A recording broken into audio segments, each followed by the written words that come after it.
Welcome back learners to the course on Essentials of Financial Management. This is week number 4, lecture 20, break-even level of EBIT. If you can recall, in lecture number 19, we discussed about operating leverage and composite leverage, and we also did some questions on operating leverage and composite leverage. In this lecture, we are going to discuss about what is break-even level of EBIT and also do some questions to understand this concept in detail. So, what is break-even level of EBIT? So, it is also known as the point of indifference or the equivalency point. So, break-even level of EBIT is known as the point of indifference as well as the equivalency point. It is the level of EBIT at which the earnings per share remains the same under two different financing plans. So, this is very important. EBIT or the break-even level of EBIT, we can say it is that level of EBIT at which the earnings per share of the company, it remains the same at two different financing plans, right. One financing plan might be having a different combination of debt and equity, one financing plan might be having maybe entire equity or a different combination of debt and equity, but the EPS under both the plans will remain the same at that level of EBIT, that is the break-even level of EBIT. At this level of EBIT, the rate of return on capital employed is equal to the cost of debt, and this is known as the break-even level of EBIT for alternative plans. So, important thing to note here is at this level of EBIT, the rate of return on capital employed is equals to the cost of debt. Let us say a company has a rate of return on the capital employed is 10%, right, and let us say the cost of debt is also 10%. So, at this level it will be said that this is the break-even level of EBIT, right.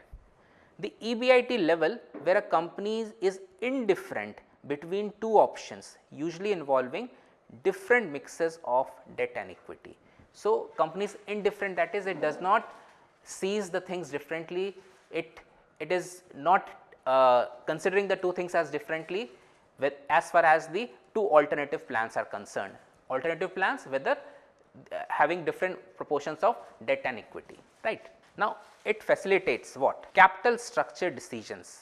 Let us say compare different financing options. Company can compare different financing options, some might be having only equity, some might be having preference shares and equity, some might be having debt and equity. So, company might be comparing two plans and can decide the break-even level. Financial planning. Companies can determine the level of EBIT they need to achieve to make a particular financing option worthwhile. So, this is the break-even level of EBIT.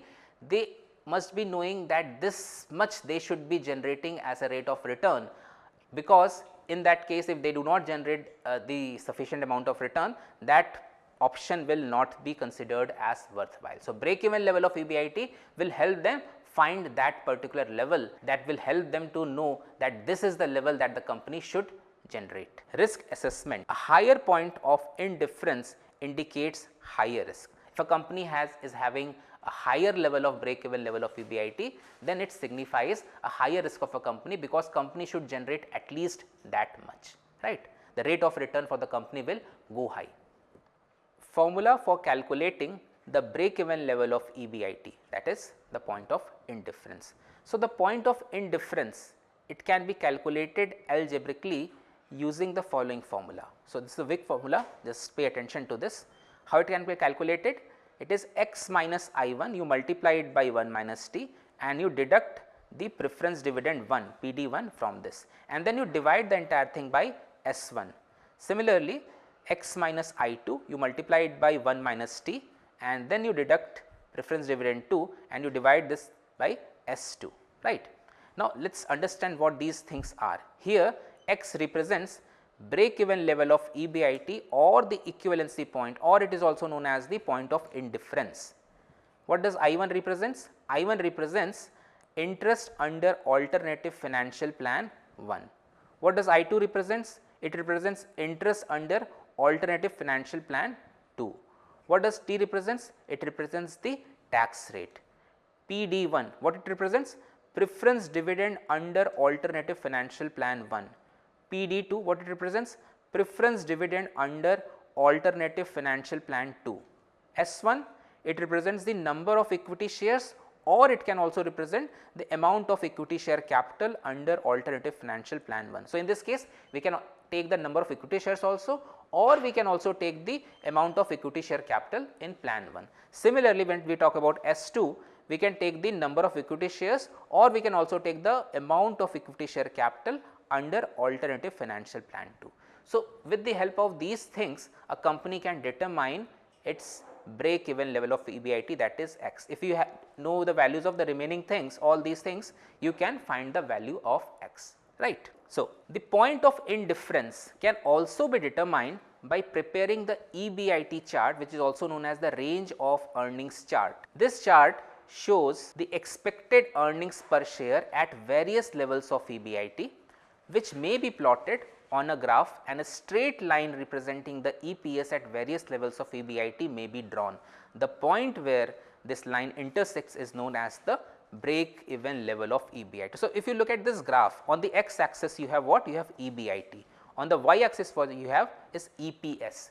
So, if we take two plans and let us say we try to plot the points where we try to see for this level of EBIT the company has that EPS, then again for another level of EBIT the company has this EPS. So, we can do this for two plans, and then we draw a straight line joining the points, and the intersection point where those two plans intersect gives you the break even level of EBIT. So, in this case we see both the plans, they are intersecting at a level of 6 lakhs of EBIT. So, this 6 lakhs becomes the break even level of EBIT, right. Now, let us do one question to understand this. Let us say a project under consideration by a company requires a capital investment of rupees 60 lakhs. So, capital investment is 60 lakhs. Interest on term loan is 10%. So, the company has taken a loan and the rate of interest on the loan is 10% per annum, and the tax rate is 50%. So, corporate tax the company has to pay is 50%. The debt equity ratio which is insisted by the financing agencies is 2:1. Now, financing agencies might say that you should not increase the debt equity ratio beyond this level. So, they are saying that you should have a debt equity ratio of 2:1, but not beyond that, right. The company has two alternative plans. Now, what is plan 1? It says raising the entire amount of 60 lakhs by issue of equity shares, as company requires rupees 60 lakhs for investment. So, plan 1 says that it can raise the entire amount by issuing equity shares, that is 60 lakhs by issuing equity. What does plan 2 says? Raising rupees 40 lakhs by using debt, right, and rupees 20 lakhs by issue of equity shares. Company can raise 40 lakhs by issuing debt and the remaining 20 lakhs by issuing equity shares. So, this ratio of debt to equity is 2:1. This has been insisted by the financing agencies that the company should not exceed their debt equity ratio beyond 2:1. So, calculate the point of indifference for the project. So, let us start this. As the debt equity ratio insisted by the financing agencies is 2:1, the company has two alternative financial plans we have already discussed. The first says raising the entire amount of 60 lakhs by issuing equity shares, thereby using no debt. In the first case the company is not employing any debt, and in the second case raising rupees 40 lakhs by using debt and the remaining 20 lakhs by issue of equity shares. In plan 2 the company is using a mix of debt and equity, and the debt equity ratio is 2:1 in this case, right. So, now on the basis of this we have to calculate the indifference point on the basis of these two plans. Okay. So, calculation of point of indifference, the formula is x minus I1 into 1 minus t, and you deduct the preference dividend 1 and you divide it by S1 is equals to x minus I2 into 1 minus t minus PD2 divided by S2, right. We already know what these are. X is the point of indifference, I1 is the interest under alternative 1, and as you know in the first alternative, in the first plan the company is not employing any debt. So, this comes to be 0. I2 is interest under alternative 2. Here the company is using debt and it is using a debt of 40 lakhs and the rate of interest is 10%. So, 10% of 40 lakhs, this comes out to be 4 lakhs. Tax rate is given in the question as 50%. So, the value would be 0.50. Preference dividend 1 and preference dividend 2. they both will be 0. And why they are 0? Because there are no preference shares, the company has not used any preference shares. So, obviously it has not to pay any preference dividend. So, these values will be 0. We will take these values whenever company uses preference shares, right. S1 is the amount of equity capital under alternative 1, and you know the company in the first case is using 60 lakhs of equity capital. So, the value of S1 is 60 lakhs, and S2 is the amount of equity capital under plan 2. In plan 2 the company is using 40 lakhs of debt and 20 lakhs of equity. So, S2 will be 20 lakhs. So, we know the values of all these things. So, we can easily just substitute these values in the question. So, x minus 0, because 0 is the interest in plan 1, and then you put all these values here. So, what you get is the value of x comes out to be 6 lakhs, right. So, how you interpret this? Earnings before interest and taxes. This is the break even level of EBIT which comes out to be 6 lakhs. So, what does this 6 lakhs signifies? EBIT at point of indifference is 6 lakh. At this level of EBIT, that is at 6 lakh of EBIT, the return on total capital employed is how much? It is 10%. And how you get this 10%?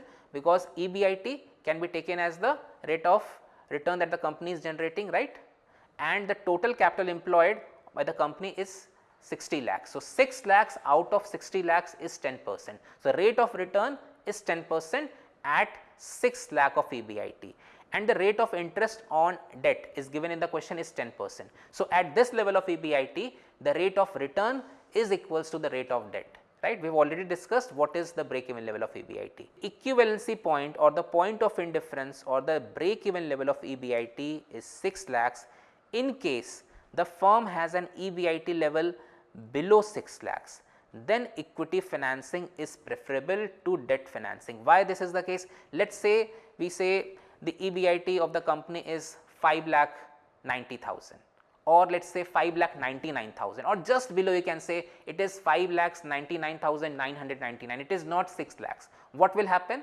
The rate of return will drop below 10%, because at 6 lakh it is exactly 10%. If it just falls below 6 lakhs, the rate of return will be 9.99 something, whatever you can say.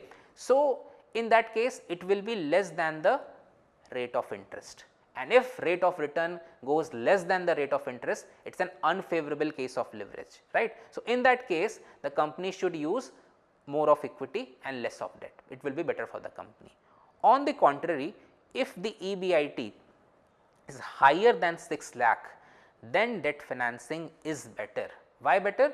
Because now when the company has a 6 lakh of EBIT, the rate of return and the cost of debt, that is exactly 10%. Let us say the EBIT raises to 6 lakh 1, right, it increases by just rupee 1.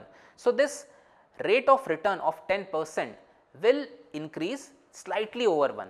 That means the rate of return will be more than the cost of debt, and if this is the case, it is a favorable case of leverage, right. And if it is a favorable case of leverage, the company can use more of debt and less of equity. So, as the EBIT level increases more and more above 6 lakhs, more and more debt can be employed by the company. As the level of EBIT goes below 6 lakhs, it should increase the proportion of equity and decrease the proportion of debt. So, this is how you can understand how this works, how the break even level of EBIT works.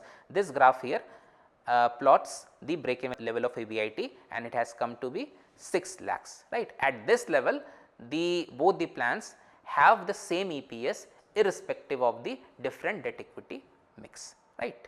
Now, let us do one more question. A new project under consideration requires a capital outlay of 600 lakhs, for which the funds can either be raised by the issue of equity shares of rupees 100 each, or by the issue of equity shares of the value of rupees 400 lakhs of rupees 100 each, and by the issue of 15% loan of rupees 200 lakhs. Find out the indifference level of EBIT given the tax rate at 50%. So, there are two options. What are there? The first one is the company can use 600 lakhs through issue of equity shares. The company requires 600 lakhs, that is company requires 6 crores. So, entire 6 crore can be raised through by equity, or in the second option what it says, the company can raise equity worth you can say 4 crores and the remaining 2 crores can be raised by using a debt of 15%, right. The rate of interest on debt is 15%. Okay. So, this is the formula for calculating the indifference point, that is x minus I1 1 minus t minus PD1 divided by S1 x minus I2 into 1 minus t minus PD divided by S2. We already know the values what these things mean. So, x represents the indifference point of indifference that we have to calculate. Interest under alternative 1 is 0 because in alternative 1 the company is using 6 crores of equity or 600 lakhs of equity, there is no debt. So, this is 0. I2 is interest under alternative 2, here the company is using debt and how much debt? It is 200 lakhs or 2 crores and the rate of interest is 15%. So, 15% of 2 crores is 30 lakhs, right. Tax rate is given in the question as 50%. So, we take the value as 0.50. Preference dividend 1 and preference dividend 2, both these values are 0 because there are no preference shares in this question, right. S1, which is the amount of equity capital under alternative 1, this is 600 lakhs or 6 crores, and S2, which is the amount of equity capital under alternative 2, this is 4 crores or 400 lakhs. So, we have all these values, we just need to substitute all these values in the question. So, after substituting all these values, we get the value of x, that is the break even level of EBIT comes out to be 90 lakhs. So, at this level of EBIT, the EPS under both the plans, that is plan 1 and plan 2 will remain the same, right. But we need to cross check, that whether at the 90 lakhs of EBIT, EPS in both the plans are same. So, let us check, right. To cross check, what we need to do is, there are two plans. Plan 1 is only equity, right, it has 6 crores of equity, and in plan 2 it is a combination of equity and debt where you have 4 crores of equity and 2 crores of debt. So, we start with EBIT. As you remember, when we have questions on leverage, capital structure, the starting point is always earnings before interest and taxes, that is from where you start the question. So, EBIT is 90 lakhs. You take out the interest which is at the rate of 15%, plan 1 is not using any debt. Plan 2 uses a debt of how much? 2 crores and 15% of 2 crores is 30 lakhs. So, we can calculate earnings before tax, which is EBIT minus I. This is 90 lakh for the first plan and 60 lakhs for the second plan. Tax is given at 50%. So, plan 1 it is 45 lakhs, plan 2 is 30 lakhs. Earnings after tax for plan 1 is 45 lakhs, for plan 2 it is 30 lakhs. Number of equity shares, in plan 1 you have equity capital of 600 lakhs and the face value of shares is 100. So, this comes out to be 6 lakh. Similarly, for plan 2 the number of the equity capital is 400 lakhs and the face value of shares is 100. So, this comes out to be 4 lakhs. So, we can easily calculate the earnings per share in both the plans, which is earnings after taxes you divided by the number of equity shares. So, plan 1 where you have all equity, EPS is 7.5. For plan 2 where you have a combination of debt and equity, the EPS comes out to be 7.5. So, we can see the EPS is same under both the plans irrespective of the different proportion of the debt and equity. First plan is all equity, second plan is a combination of debt and equity, but EPS is same if the EBIT level is 90 lakhs. If EBIT goes below 90 lakhs, then the firm should use what? It should use more of equity and less of debt, right. If EBIT level goes above 90 lakhs, the firm can use more of debt and less of equity, right. So, let us do one more question. XYZ Limited is considering 3 financial plans for which the key information is given below. Total capital required for investment is 4 lakhs. So, company requires 4 lakhs for making investment, that is the capital requirement. Plans of financing proportion. So, there are 3 plans, there is plan A, you have plan B and you have plan C. Plan A has 100% equity and there is no debt or preference shares, right. Plan A has entire 100% equity. When you talk about plan B, it has 50% equity and 50% debt. So, when we talk about plan A, this entire 4 lakh will be raised through equity. When we are talking about plan B, 50% will be raised through equity, that is 2 lakhs will be raised through equity and the remaining 2 lakhs will be raised through debt. In plan C, 50% will be raised through equity, that is 2 lakh will be raised through equity and remaining 2 lakh will be raised through preference shares. This is the plan ABC. Cost of debt is given at 8%, cost of preference shares, that is the dividend that you have to pay to preference shares, it is given as 8%, tax rate is given as 50%, equity shares of the face value of rupees 10 each will be issued at a premium of rupees 10 per share. So, face value is 10, but they will be issued at a premium of 10, that means they will be issued at rupees 20. So, we will use this value as 20, right. Expected EBIT is rupees 1,60,000. Now, what we need to calculate, we have to determine for each plan what is the earnings per share, what is the financial break even point, and compute the EBIT range among the plans for the point of indifference. These three things we have to calculate, right. So, start computation of earnings per share for each plan. Plan A is only equity, plan B is equity plus debt, and plan C is equity plus preference shares. So, the starting point is always the EBIT. So, plan A, plan B, plan C, they have the EBIT of rupees 1,60,000. Then you deduct the interest on debt of 8% at the rate of 8%, right. Plan A is all equity, so there is no interest. Plan B employs a debt of 2 lakhs and the rate of interest is 8%. So, this comes out to be 16,000. Plan C uses a combination of equity and preference share, there is no debt. Now, we calculate EBT, which is basically EBIT minus I. So, for plan A it is 1,60,000, plan B we deduct 16,000 from 1,60,000, this comes out to be 1,44,000, plan C it is 1,60,000. Tax will be imposed at a rate of 50%. So, this is 80,000 for plan A, 72,000 for plan B and 80,000 for plan C. So, earnings after taxes for plan B it is 72,000 and plan C it is 80,000. Now, next is we deduct dividend on 8% preference shares. So, if you see plan A is only all equity, it is not using any preference shares. So, we do not do anything here. Similarly, plan B is a combination of equity and debt, there are no preference shares, but plan C uses 2 lakh of preference shares and it has to pay dividend at the rate of 8%. So, it has to pay a dividend of 16,000, this will be deducted. So, now after that we have earnings available for equity shareholders, which is E minus, which is E, and it is earnings after taxes and you take out the preference dividend. So, there will be no change in plan A and B. So, it is 80,000 for plan A and 72,000 for plan B, but in plan C we have the preference shares and preference dividend of 16,000 will be deducted. So, it comes out to be 64,000. Number of equity shares for plan A, you have 4 lakh equity capital and the share price is 20. So, this comes out to be 20,000. Plan B has 2 lakh of equity capital and share price is 20, this comes out to be 10,000.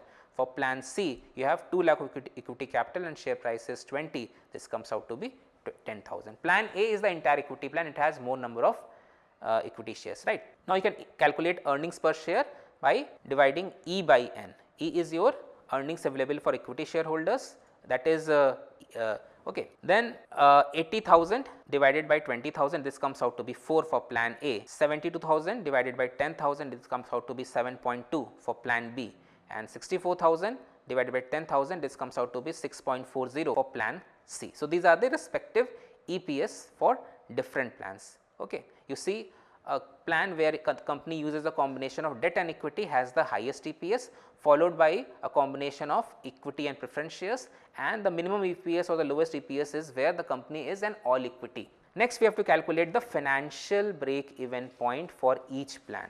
So, financial break even point, the formula is I plus preference dividend represented by DP into 1 minus T, where I is fixed interest charges, DP is preference dividend and T is the tax rate. Plan A, it does not involve any fixed financial charges because it is an all equity plan. The financial break even point for plan A is 0 because there is no interest, there is no preference shares. So, the financial break even point will be 0. Plan B, which is a combination of equity and debt, right. As there are fixed interest charges of 16,000, company pays interest of 16,000. So, financial break even point for plan B is 16,000. And plan C, which is a combination of preference shares and equity. So, company uses preference shares, but it does not use debt here. So, financial break even point will be I plus DP divided by 1 minus T, there is no interest. So, it is 0. preference dividend company pays 16,000, tax rate is 50%. So, this comes out to be 32,000. So, these are the respective financial break even points for all the 3 plans. Now, we can calculate the EBIT range among plans for point of indifference. So, we have to take 2 plans simultaneously. In the first case, we are taking plan A and B, then we will take plan you can say plan A and C, and then we will take plan B and C. So, we take 2 at a time and try to find out the break even level of EBIT for those 2 alternative plans. So, starting with the plan A and plan B, we already know these things. The formula is x minus I1 1 minus t minus PD1 divided by S1 and x minus I2 into 1 minus t minus PD2 divided by S2. So, we already know what these things are. So, first we are taking plan A, that is all equity plan, and plan B, which is a combination of equity and debt. As we are talking about plan A, which is an all equity plan, so there is no interest, right, and the tax is 0.50 and the preference shares, that is 20,000. When we are talking about plan B, we see there is an interest because it includes debt, right, interest of 16,000, but there are again no preference shares and tax is 0.50 and the number of preference shares are number of equity shares are 10,000. So, if you solve this, the x comes out to be 32,000. So, the point of indifference when we are comparing plan A and B, it is 32,000. At this level of EBIT, the EPS under both the plans will be same. Now, let us compare plan A and plan C. Plan A is again all equity and plan C is a combination of equity and preference shares, right. When we have an all equity plan, the interest is 0 because it is not employing any debt, right. It is not employing any preference shares, so preference dividends also 0, and it is using a equity shares, 20,000 equity shares are there. When we talk about plan C, it is a combination of equity and preference shares and it is not employing any debt, so interest is 0 and it is the tax is 50% and here it is employing preference shares and it is paying a dividend, preference dividend of 16,000. So, we take this and number of equity shares is 10,000. So, if we solve this, x comes out to be 64,000 rupees, 64,000. The point of indifference between plan A and C is rupees 64,000. At 64,000, at this level of EBIT, the EPS under plan A and C will be same. This is the point of indifference. When we compare plan B and plan C, that is we are comparing plan B is a combination of equity and debt and plan C is a combination of equity plus preference shares. So, here the plan B there is debt, so the company is paying interest, there is a tax of 50% and there is no preference shares, so that is why PD1 is 0 and here you have 10,000 equity shares. When we are talking about plan C, it is a combination of equity and preference shares, so there is no interest, so there is I2 is 0, tax is 50%, company uses preference shares, so it pays a dividend of 16,000 and number of equity shares is 10,000. If you try to solve it, see here we what we get is 0.5x minus 8,000, right. 0.5x minus 8,000 equals to 0.5x minus 16,000, but this cannot be equal. 0.5x minus 8,000 cannot be equal to 0.5x minus 16,000, right. You can clearly see this is not possible. So, in this case we are unable to find any point of indifference between plan B and plan C. We are not able to locate any point of indifference, right. So, these are the list of the books which you can go through to have a better understanding of the concepts that we have gone through in this lecture. Thank you so much.